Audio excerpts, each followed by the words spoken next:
I need you to listen to something. Just listen. Don't look away. Don't scroll. Because what you're about to hear is the sound of someone dying while the person who killed them pretends to care.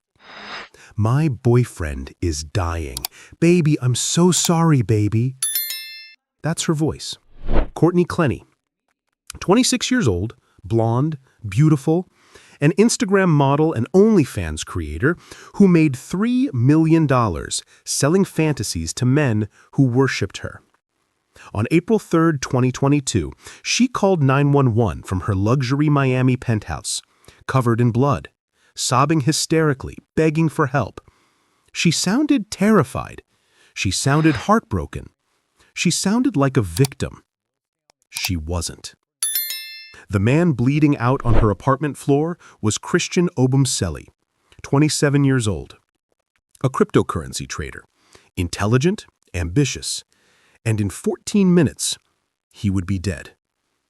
But here's what makes this case so disturbing, so absolutely chilling that it kept me awake for days. Those 14 minutes, that gap between when neighbors heard the fight and when she finally called for help. 14 minutes where Christian Obumseli lay dying. 14 minutes where Courtney Clenney didn't call 911. She called her mother first. Let that sink in for a moment. Your boyfriend is stabbed in the chest. Blood is everywhere. And your first call isn't to emergency services. It's to mommy. What were they talking about?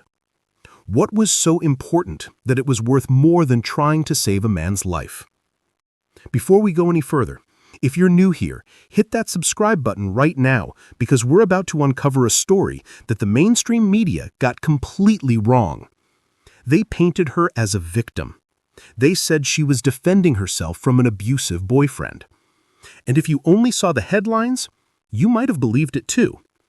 But the evidence, the real evidence that came out later, tells a completely different story.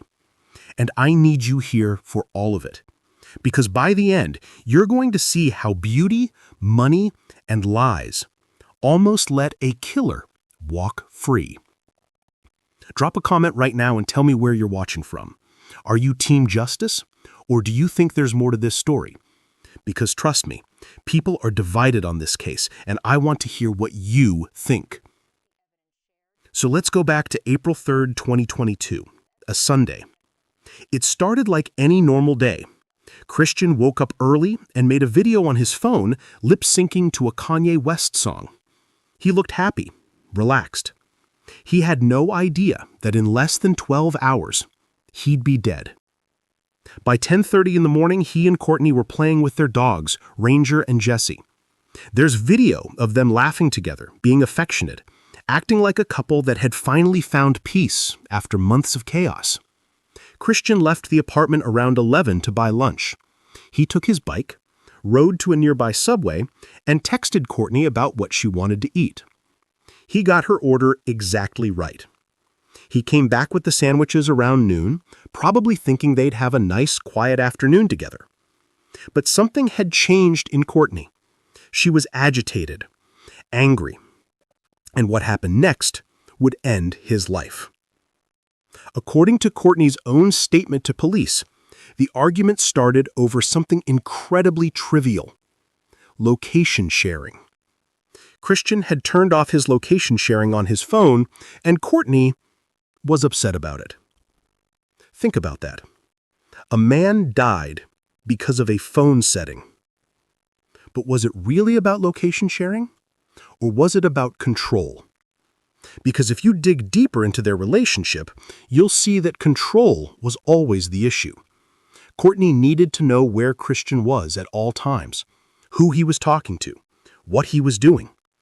And when she couldn't control him, she exploded. Courtney claims that Christian attacked her, that he threw her against a wall, that he choked her. She says she ran to the kitchen in fear for her life, grabbed a knife, and threw it at him from across the room to defend herself. Just threw it, like she was tossing a frisbee. And somehow, by some miraculous or horrific coincidence, depending on how you look at it, that knife flew through the air and stabbed Christian Obumseli directly in the chest, 3 inches deep, right above a tattoo of Courtney's name that he had permanently inked on his body. Does that sound believable to you? Comment below if you think a thrown knife could cause that kind of injury, because I want to know what you're thinking right now. Here's what the medical examiner found. The wound was caused by a forceful downward thrust. Not a throw, a thrust. Someone had to be standing over Christian, knife in hand, and drive that blade down with enough force to penetrate 3 inches into his chest, severing an artery. You cannot, physically cannot, create that kind of wound by throwing a knife. It's impossible. The angle was wrong, the depth was wrong, the physics were wrong. Everything about Courtney's story was wrong. But Courtney didn't know about the autopsy when she called 911. She didn't know that forensic experts would later tear apart every single word she said. She thought her tears, her blood-covered appearance, her sobbing performance would be enough. She thought she could play the role of the terrified girlfriend defending herself from a monster, and everyone would believe her. And for a while, they did. When Miami police arrived at One Paraíso, the luxury high-rise where Courtney and Christian lived, they found a scene straight out of a horror movie. The elevator was covered in blood. The hallway outside apartment 2201 was covered in blood. And when officers entered the apartment, they found even more blood. Christian was on the floor, unconscious, barely breathing. Courtney was hysterical, screaming, begging the officers to save him. "Please tell me he's okay. Please, I'm looking you in the eyes. Tell me if he's okay." She kept asking to see him, kept asking if he was going to survive, kept playing the role of the devastated girlfriend who just wanted her boyfriend to live. But here's something the first responders noticed immediately, something that didn't quite add up. Courtney had injuries too. Minor injuries, scratches, bruises, the kind of injuries that could have been self-inflicted or could have happened during a struggle. But Christian's injuries? There was only one. A 3-inch stab wound directly to the heart. The first officers on scene actually handcuffed both Christian and Courtney because they didn't know who the aggressor was. Imagine that. A man is dying from a stab wound, and they handcuff him too, just in case he's dangerous. That's how ingrained our assumptions are about domestic violence. We see a man and a woman. We see injuries, and we automatically assume the man must be the threat. Christian Obumseli was not the threat. Christian Obumseli was the victim. And the evidence that would prove that beyond any doubt was already waiting to be discovered. Let me ask you something. If you genuinely stabbed someone in self-defense, if you truly believed your life was in danger and you had no choice but to defend yourself, would you wait 14 minutes to call for help? Would you call your mom first? Would you carefully think about your story before dialing 911? Because that's what Courtney did. Phone records don't lie. Between the time neighbors heard the fight and the time Courtney called 911, 14 minutes passed. 14 minutes where Christian Obumseli was bleeding to death. 14 minutes where Courtney Clenney was on the phone with her mother, not emergency services. What were they discussing? Was Mom coaching her on what to say? Was Courtney trying to figure out how to spin the story? We may never know exactly what was said in that phone call, but what we do know is that when Courtney finally did call 911, she had her story ready. She was the victim. Christian was the abuser. She threw the knife in self-defense. End of story. Except it wasn't the end. It was just the beginning.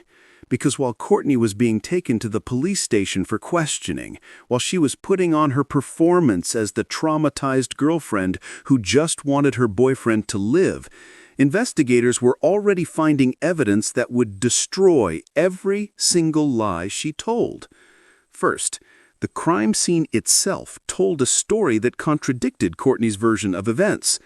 Blood spatter analysis showed that Christian was likely already on the ground when he was stabbed, not standing, not lunging at her, not attacking. He was down, and someone stood over him and drove a knife into his chest. Second, the knife. Courtney claimed she threw it from across the room, but the knife was found inside the apartment, not embedded in Christian's body, not stuck in a wall somewhere, just lying there, which meant that after stabbing him, someone had pulled the knife out. You don't pull a knife out of someone you've accidentally stabbed from across the room. You pull a knife out when you've deliberately stabbed someone and you're in shock about what you've just done. Third, and this is where everything starts to unravel completely, the apartment building had security cameras everywhere, and those cameras had been recording Courtney and Christian's relationship for months. Let me paint a picture for you of what those cameras captured. February 21st, 2022, about 6 weeks before the murder, Courtney and Christian are in the elevator of their building. They've clearly been arguing. The doors close, and within seconds, Courtney attacks. She hits Christian, repeatedly. She's trying to push him out of the elevator. She's screaming at him. And Christian? He's trying to calm her down, trying to protect himself, trying to de-escalate. He never once hits her back. Read that again. In clear video footage of Courtney Clenney physically attacking Christian Obumseli, he never retaliates. He defends, he protects, he tries to make peace. He does everything a victim of domestic violence does when they're trapped in a cycle of abuse. Now let me ask you this, and I really want you to think about it. If the roles were reversed, if that video showed a man repeatedly hitting a woman in an elevator while she tried to defend herself, what would we call that man? We'd call him an abuser. We'd call him dangerous. We'd demand that he be arrested immediately. But because it was a beautiful blonde woman hitting a man, the narrative was different. The assumptions were different. And Christian Obumseli paid for those assumptions with his life. If this is making you angry, if this is making you feel something, hit that like button right now because this story gets so much worse before it gets better. Christian was rushed to Jackson Memorial Hospital. Doctors and surgeons did everything they could, but the knife had severed an artery. He'd lost too much blood. Too much time had passed. At 7:11 p.m., Christian Toby Obumseli was pronounced dead. He was 27 years old. He had his whole life ahead of him. He and Courtney had plans. They were going to buy a house, get a golden retriever. They had his 28th birthday trip to Barcelona all planned out. In 2 weeks, he would have turned 28. Instead, he was dead. And Courtney? Courtney was at the police station, still playing her role, still insisting she was the victim, still waiting to hear if Christian was going to survive. When detectives finally told her that Christian had died, her reaction was immediate. She broke down. She sobbed. She asked for a hug. She begged to see her mother. She said she couldn't be left alone. But here's what's so disturbing about watching that interrogation footage.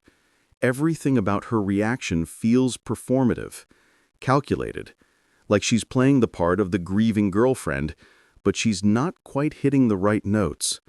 She cries, but there aren't many tears. She asks about Christian, but then immediately starts talking about herself. She says she can't believe he's dead, but then quickly pivots to asking if she's going home. The detectives noticed it too, because while Courtney was performing her grief, they were building a case. They were analyzing the crime scene. They were reviewing security footage. They were pulling phone records. And everything they found pointed to one inescapable conclusion. Courtney Clenney was not a victim defending herself. Courtney Clenney was a killer trying to get away with murder. But to understand how a beautiful, successful, seemingly perfect woman could commit such a horrific act, we need to go back. we need to understand who Courtney Clenney really was before that April evening. Because the person she presented to the world and the person she was behind closed doors were two very different people. Courtney Taylor Clenney grew up in a middle-class family in Texas. She wasn't born into wealth or privilege, but from a young age, Courtney understood something fundamental about the world she lived in. Her looks were currency. Her beauty was power. And she learned how to use both to get exactly what she wanted. She started modeling young, built a social media presence, cultivated an image of the perfect girl. By her early 20s, Courtney had transformed herself into an Instagram sensation with hundreds of thousands of followers. Men worshipped her. Women wanted to be her. Brands paid her to promote their products. She was living the influencer dream. But then OnlyFans launched, and Courtney saw an opportunity that would change everything. She could cut out the middleman. She could monetize her sexuality directly. She could make millions by giving men exactly what they wanted: exclusive access to her body, her life, her fantasy. And it worked. In just over 2 years, Courtney Clenney made $3 million on OnlyFans. $3 million. Designer clothes, expensive cars, luxury vacations, a penthouse in Miami with $12,000 monthly rent. All funded by men who paid premium prices for the illusion of intimacy with a woman who would never even know their names. But here's what her followers didn't see. Behind the perfect Instagram posts and the seductive OnlyFans content was a woman who believed the rules didn't apply to her. A woman who had spent her entire adult life being told she was special, being told she was untouchable, being told that her beauty made her better than everyone else. Money and beauty had always gotten Courtney exactly what she wanted. And when they didn't, she had other methods: violence, manipulation, rage. Because the truth that Courtney hid so carefully behind her perfect facade was that she had a temper, a volcanic, uncontrollable, terrifying temper. And Christian Obumseli was about to become intimately familiar with it. Christian and Courtney met in 2020. The attraction was instant. Christian was intelligent, successful, stable, everything Courtney wasn't. And Courtney was beautiful, confident, exciting, everything Christian thought he wanted. But from the very beginning, there were warning signs, red flags that everyone, including Christian, chose to ignore. Their relationship was intense, passionate, the kind of relationship that burns hot and fast. They moved in together quickly, started planning a future together. But behind closed doors, something toxic was growing. Neighbors in their Austin, Texas apartment complex started hearing things, shouting, screaming, objects being thrown, the unmistakable sounds of violence. But here's what's crucial. Even the neighbors couldn't tell who was the aggressor. They'd hear both voices yelling, they'd hear things breaking, but they couldn't say definitively who was starting the fights. And that ambiguity worked perfectly in Courtney's favor, because when people looked at them, they saw a big man and a small woman, and they made assumptions. Those assumptions almost let Courtney get away with murder. The violence escalated, but Christian kept it hidden. He never called the police, never told his family, never asked for help. Why? Because Christian Obumseli was a black man dating a white woman, and he knew exactly how that story would be told if anyone found out. He'd be the aggressor. He'd be the threat. He'd be the one everyone feared. So he stayed silent. He endured. He hoped things would get better. They didn't.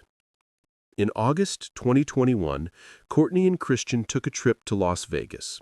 What should have been a romantic getaway became the first documented evidence of Courtney's violence. They got into an argument in their hotel room, but this wasn't just yelling. Courtney threw a glass at Christian's face. She admitted it to police, on camera, in her own words. She threw a glass at him because she was angry. The police arrested her for domestic battery. Christian begged them not to. He said he loved her. He said he didn't want her to get in trouble. He tried to minimize what happened. But the evidence was there. The broken glass, the injury, the admission. Courtney Clenney had physically assaulted her boyfriend, and it was documented. The charges were later dismissed. The incident was forgotten. Life went on.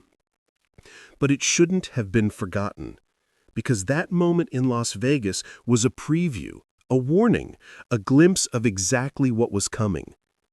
After Vegas, Courtney and Christian decided to start fresh. In January 2022, they moved to Miami.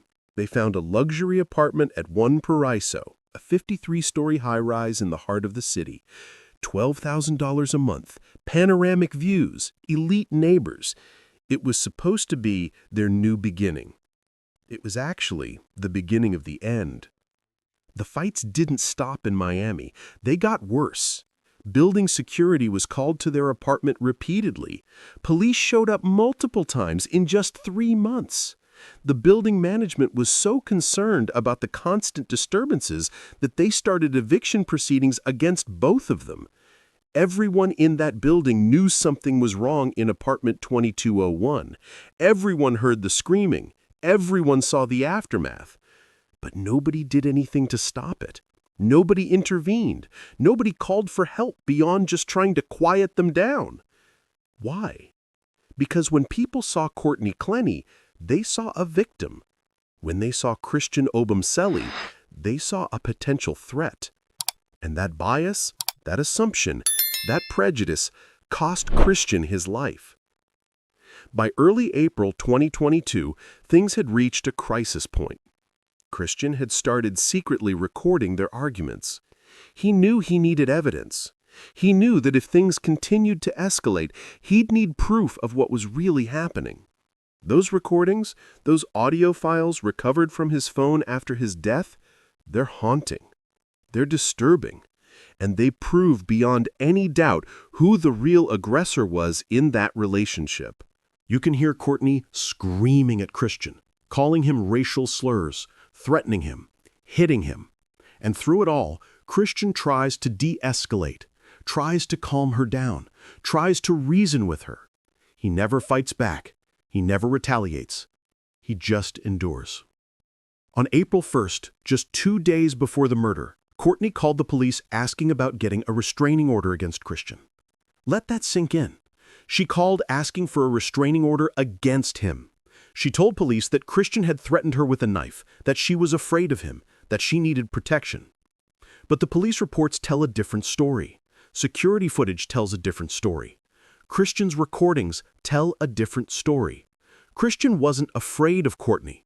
Courtney was setting the stage. She was building a narrative. She was creating a paper trail that would support her claim of self-defense when the inevitable happened. And 2 days later, it did. April 3rd, the day Christian died. It started normal. They played with their dogs. Christian went to get lunch. He came back with her exact order. And then, for reasons we may never fully understand, Courtney Clenney decided that Christian Obumseli had to die. Maybe it was the location sharing argument. Maybe it was something else. Maybe Christian had finally decided he'd had enough and was going to leave for good. Maybe Courtney couldn't stand the thought of losing control. We don't know what the final trigger was, but we know what happened next. According to the forensic evidence, Christian was on the ground when Courtney stabbed him.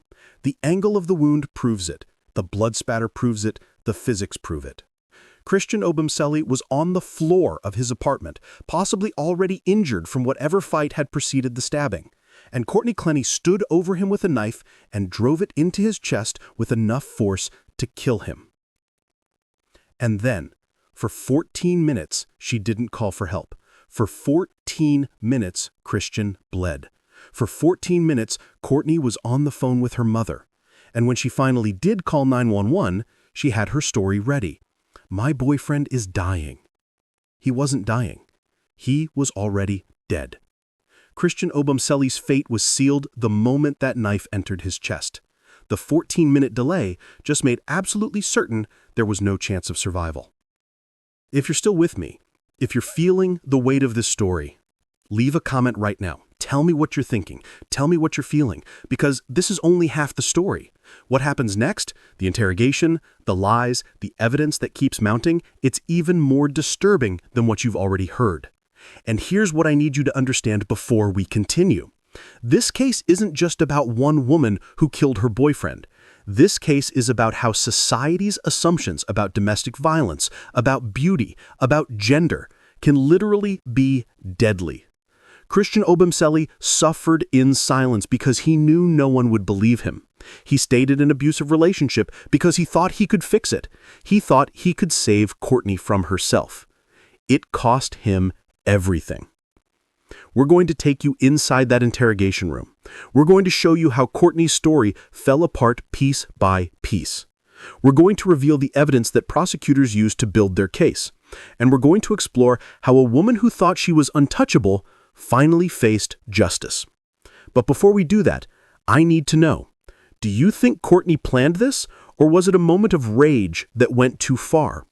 Comment below with your theory, and make sure you're subscribed, because the next part of this story is going to change everything you think you know about this case.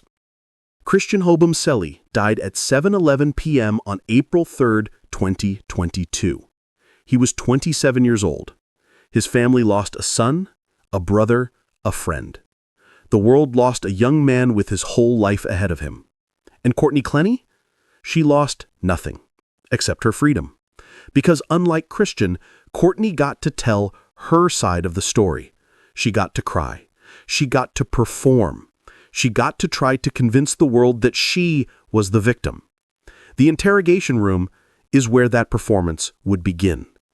And it's where her lies would start to unravel. Picture this: a police interrogation room, cold, sterile, fluorescent lights humming overhead. And sitting at the table covered in her dead boyfriend's blood is Courtney Clenney. Her hands are shaking, her voice is trembling. She looks traumatized, broken, like someone who just went through the worst experience of their life. And maybe she did, but not for the reasons she wanted everyone to believe. My apologies for being absolutely covered in blood. That's how she started. Polite, almost casual, like she was apologizing for showing up to brunch late, not for being drenched in the blood of the man she just killed. The detective across from her was calm, professional. He got her water, got her tissues, made her comfortable. Because in that moment, they didn't know if they were talking to a victim or a killer. It wouldn't take long to figure out which one she was. If you're just joining us, go back and watch the first part right now, because what you're about to hear will only make sense if you understand how we got here. And if you're already here, already invested in Christian's story, in the truth, hit that subscribe button. Because we're about to expose every single lie Courtney Clenney told in that interrogation room. And trust me, there were a lot of them. Courtney sat in that chair for hours. And during those hours, she told detectives a story, a carefully crafted, meticulously planned story about an abusive boyfriend who attacked her and forced her to defend herself. She painted herself as the victim, Christian as the monster, and herself as someone who had no choice but to grab a knife and throw it in self-defense.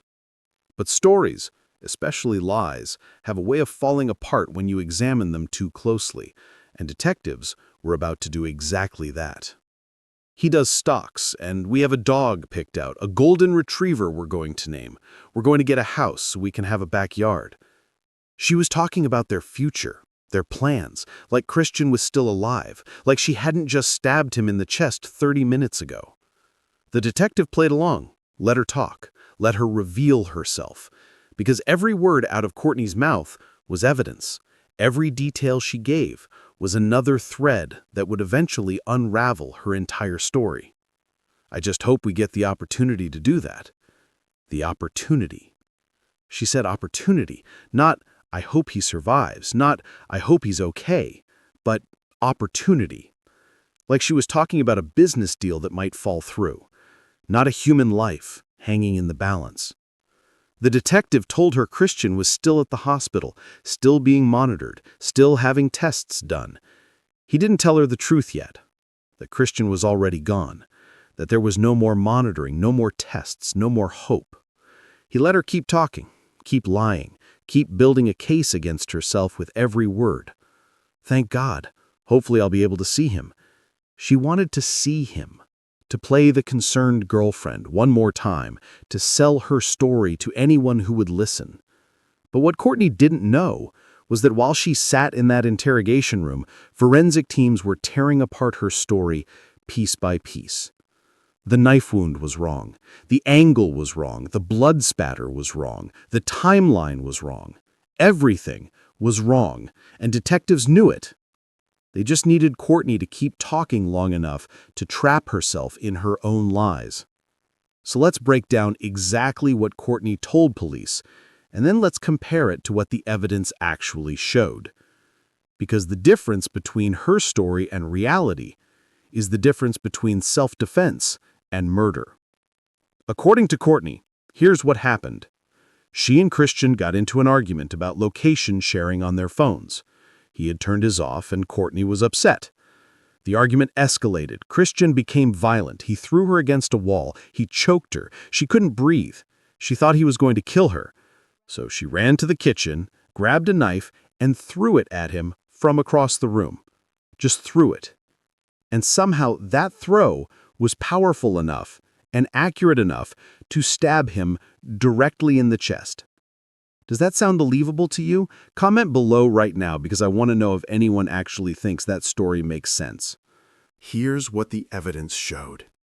Christian was on the ground when he was stabbed, not standing, not lunging, not attacking. The knife wound was angled downward, meaning someone was standing over him when they drove the blade into his chest. The wound was 3 inches deep, requiring significant force and close contact. You cannot create that kind of injury by throwing a knife. It's physically impossible. But Courtney didn't know about the forensics yet. She didn't know that every piece of physical evidence contradicted her story.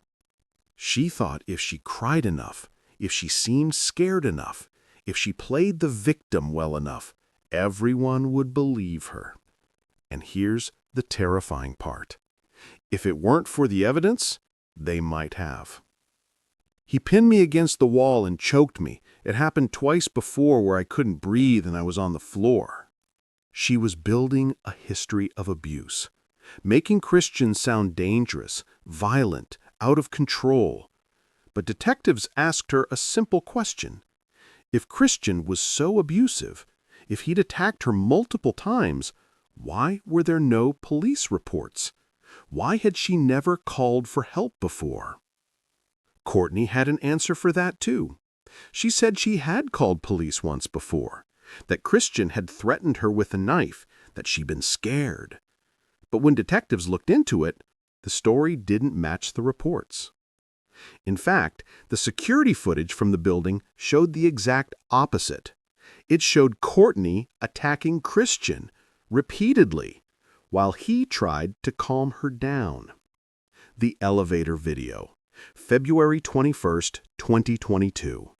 Courtney hitting Christian, pushing him, screaming at him, and Christian never once fighting back. That video alone destroyed Courtney's narrative of being the abuse victim.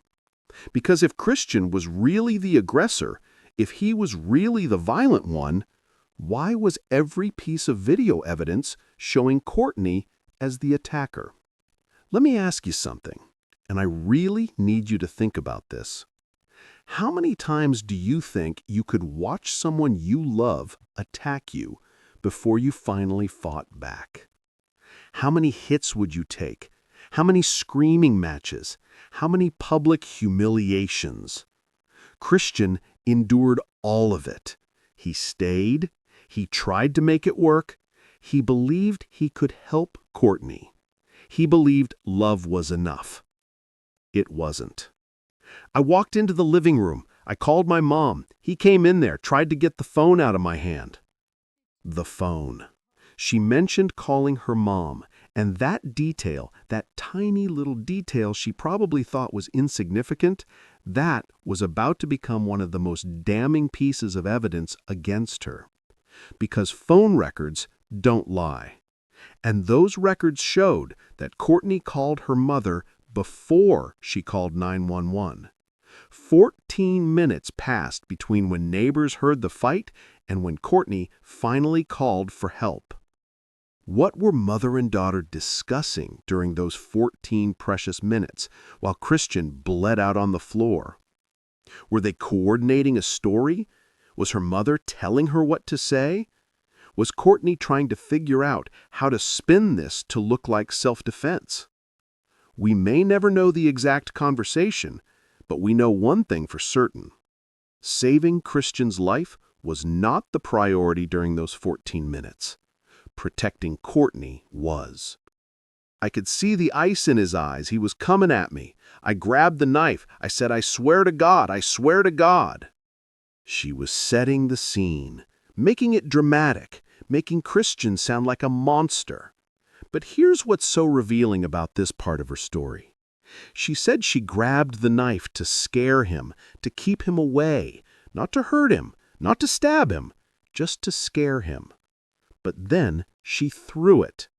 And according to her, that throw, that one desperate throw from a terrified woman trying to defend herself, somehow managed to stab Christian Obumseli with the precision of a trained knife thrower. 3 inches deep, directly into his chest, severing an artery, killing him almost instantly. The odds of that happening by accident are astronomical. The odds of it happening the way Courtney described are impossible. But Courtney's defense team would later try to prove it was possible. They hired experts. They brought in a knife-throwing specialist named Bobby Brompton. They had him throw knives at pig carcasses to demonstrate how someone could throw a knife with enough force to cause the same injury Christian had. And you know what? The expert could do it. After years of training and practice, a professional knife thrower could replicate the wound. But here's the problem. Courtney Clenney wasn't a professional knife thrower. She was an Instagram model who made money selling pictures of herself online. The idea that she could accidentally throw a knife with that kind of power and accuracy is laughable. Unless she didn't throw it at all. Unless she walked over to Christian while he was on the ground, raised the knife over her head, and drove it down into his chest with all her strength. That's the only way the evidence makes sense. That's the only way the physics works. That's the only way Christian Obumseli ends up with a 3-inch deep stab wound angled downward into his heart. If you're feeling angry right now, if you're feeling that injustice burning in your chest, smash that like button. Because this story is about to get even more infuriating. The detective asked Courtney what happened after she threw the knife. And her answer is chilling. He fell down. I ran over to him and grabbed him. I said, "Oh my God, what do I do? What do I do?" She ran to him. She grabbed him. She acted surprised, shocked, like she couldn't believe what had happened, like it was all some terrible accident. But if you genuinely just defended yourself from someone attacking you, if you just threw a knife at someone who was trying to kill you, would your first instinct be to run to them, to grab them, to ask what to do? Or would your first instinct be to call 911 immediately, to get help as fast as possible, to try to save them if you genuinely believed it was an accident? Courtney didn't call 911 for 14 minutes. She called her mom. She waited. She planned. And by the time emergency services arrived, Christian's fate was already sealed. Detectives kept Courtney talking for hours. They asked about her relationship with Christian, about past incidents, about the fight that led to his death. And with every answer, Courtney revealed more. She admitted there had been domestic violence in their relationship. She admitted she'd been arrested in Vegas for throwing a glass at Christian. She admitted they'd had numerous fights, but she always positioned herself as the victim. Christian was the aggressor. Christian was violent. Christian was the problem. She was just defending herself, just trying to survive, just a scared woman trapped in a toxic relationship. But the problem with that narrative? Nobody believed it anymore. Not after the elevator video, not after the forensic evidence, not after the timeline fell apart, not after the phone records showed she prioritized calling her mother over calling for help. At 7:11 p.m., while Courtney was still spinning her tale in the interrogation room, Christian Obumseli was pronounced dead at Jackson Memorial Hospital. The doctors had done everything they could, but the wound was too severe, too much blood loss, too much time had passed. He was gone. And Courtney? She still didn't know. She was still talking, still lying, still building her defense, until the detective came back into the room with news that would change everything. We have to inform you that Christian did not make it. Unfortunately, the doctors did what they could, and Christian is dead. Watch her reaction in that moment. Watch how she processes the information. She says, okay, first. Okay. Like she's acknowledging a piece of information, not like she's hearing that the man she supposedly loved is dead. Then the reality seems to hit her. She starts crying, asking if it's real, saying she can't believe what happened. Can I please have a hug? She asked the detective for a hug, the man who was questioning her about her boyfriend's death. She asked him for physical comfort. And here's what's so disturbing about that moment. It wasn't grief driving that request. It was manipulation. It was Courtney trying to create a connection, trying to make herself sympathetic, trying to sell the idea that she was just a broken, traumatized woman who needed support. The detective gave her the hug, let her cry on his shoulder, let her have her moment. Because he knew the truth. He knew that Christian Obumseli didn't die because of self-defense. Christian Obumseli died because Courtney Clenney killed him. And now, with Christian dead and Courtney's story full of holes, it was time to start building a case for murder. But here's where the story takes a turn that shocked everyone following the case. Despite all the evidence, despite the contradictions, despite the forensic evidence that Courtney's story was impossible, despite everything, Courtney Clenney was not arrested that night. She was released, sent home, told she was free to go while investigators continued building their case. And for 4 months, Courtney Clenney walked free while Christian Obumseli lay in his grave. Can you believe that? Comment below if you think that's justice. Comment below if you think a man would have been treated the same way, because I want to know what you're thinking right now. During those 4 months, Courtney did what she always did when things got tough. She ran. She fled to Hawaii, checked into a luxury rehabilitation facility, posted on social media about healing and trauma and recovering from her ordeal. Her ordeal. Like she was the victim, like she was the one who suffered. Christian's family was planning his funeral. Christian's friends were mourning his loss. Christian's mother was trying to understand how her son ended up dead in a Miami apartment. And Courtney? Courtney was in Hawaii, at a resort-style rehab facility, probably costing thousands of dollars a day, working on her tan and her defense strategy. But prosecutors were working too. They were analyzing every piece of evidence. They were interviewing witnesses. They were reviewing security footage. They were listening to the secret recordings Christian had made before his death. And what they heard on those recordings confirmed everything they suspected. Christian had been documenting his abuse for months. He recorded arguments where Courtney screamed racial slurs at him, called him names, threatened him, hit him. And through it all, Christian stayed calm, tried to de-escalate, tried to reason with her. He never fought back. He never retaliated. He just endured. Why did Christian record these fights? Because he knew. He knew that if anything ever happened, if things ever escalated to the point where police got involved, he needed proof. He needed evidence that he wasn't the aggressor, that he wasn't the threat, that he was the victim. Those recordings saved his reputation after death, but they couldn't save his life. On August 10, 2022, 4 months after Christian's murder, U.S. Marshals arrested Courtney Clenney at the rehab facility in Hawaii. She was charged with second-degree murder in the death of Christian Obumseli. The arrest made national headlines. The beautiful OnlyFans model, the murdered boyfriend, the luxury Miami apartment. It had all the elements of a sensational true crime case. But this wasn't entertainment. This was justice. Finally.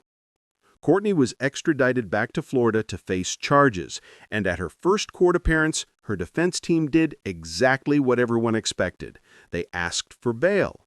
They argued that Courtney wasn't a flight risk, that she had no prior convictions, that she was acting in self-defense and therefore wasn't a danger to anyone. Judge Jacqueline Schwartz denied bail. She cited the severity of the charges and the strength of the evidence against Courtney. As the decision was read, Courtney could be seen crying in court. Real tears this time, maybe? Or maybe just another performance? It's hard to tell with someone who spent their entire life selling a fantasy version of themselves. But here's where the case took yet another shocking turn. Prosecutors didn't just charge Courtney with murder. They also charged her parents, Kim and Deborah Clenney, with felony computer crimes. The allegations? That after Christian's death, Courtney's parents tried to access his laptop to delete potential evidence. Think about that. Christian is dead. His family is grieving. And Courtney's parents are allegedly trying to break into his computer to destroy evidence that might incriminate their daughter. Text messages between Courtney's defense attorneys revealed discussions about trying to guess the password to Christian's laptop, about trying to find information that might help Courtney's case. The charges against her parents were later dismissed after a judge found that prosecutors had violated attorney-client privilege. But the damage was done.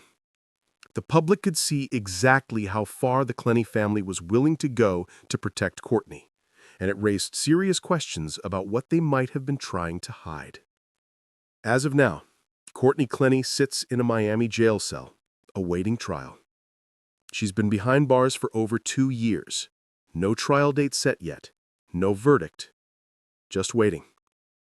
Her lawyers have filed motion after motion, challenged evidence, accused prosecutors of misconduct, demanded her release.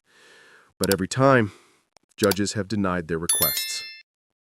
Because the evidence is overwhelming. The forensic proof is undeniable.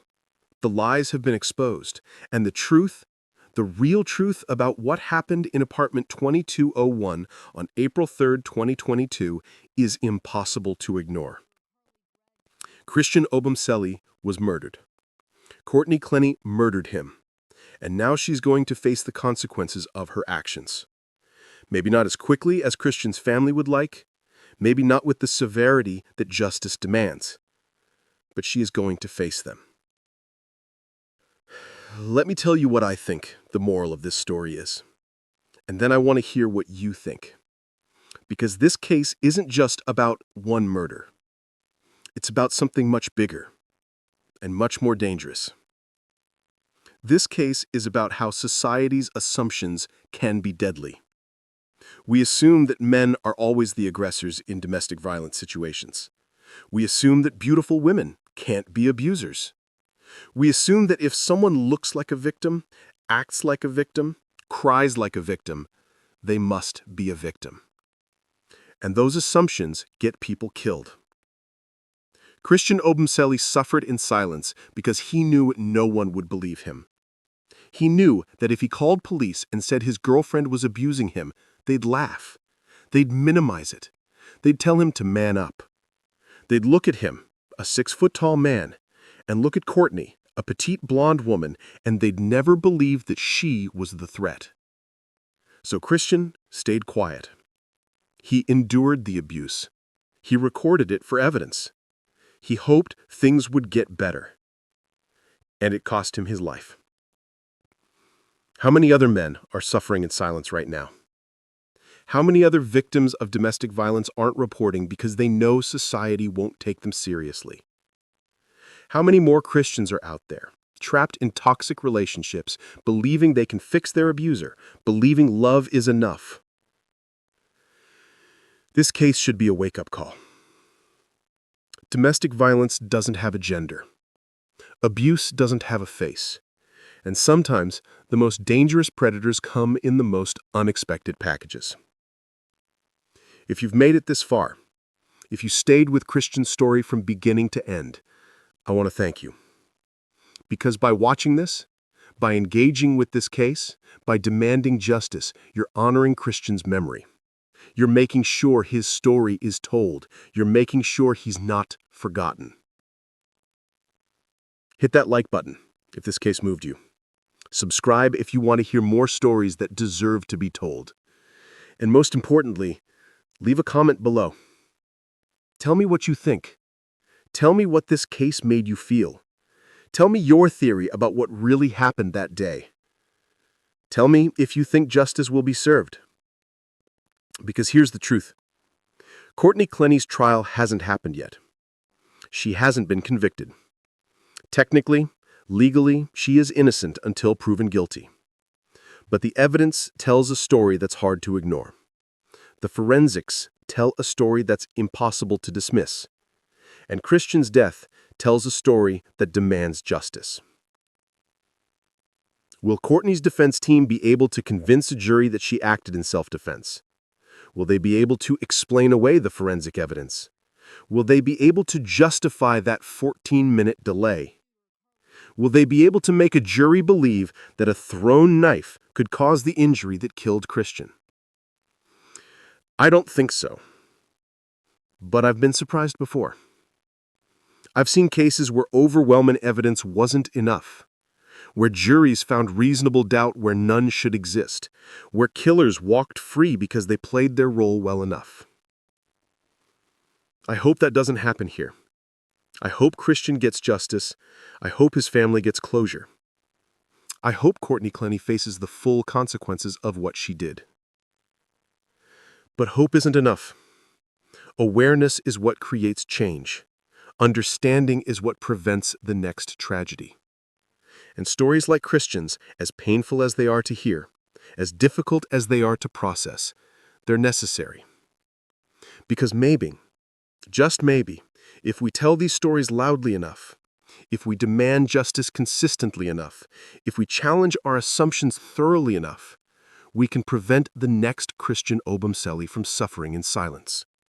We can save the next victim who doesn't fit society's narrow definition of what an abuse survivor looks like. Thank you for following Christian's story to the end. Thank you for listening. Thank you for caring. If this case moved you, if it made you think, if it made you feel something, share this video. Let other people hear Christian's story. Let other people understand what really happened in that Miami apartment. And remember Christian Obumseli. Not as a statistic, not as a headline, but as a human being who deserved better, who deserved to live, who deserved justice. Drop your final thoughts in the comments below. Tell me where you're watching from one last time. Tell me if you think Courtney will be convicted. Tell me what lesson you're taking away from this tragedy. Because these conversations, these discussions, this engagement, that's how we honor Christian's memory. That's how we make sure his death meant something. Until next time, stay safe, Stay aware. And never assume you know the whole story just by looking at someone. Because sometimes the prettiest faces hide the darkest secrets. And sometimes the most dangerous person in the room is the one everyone assumes is harmless. Justice for Christian Obumseli.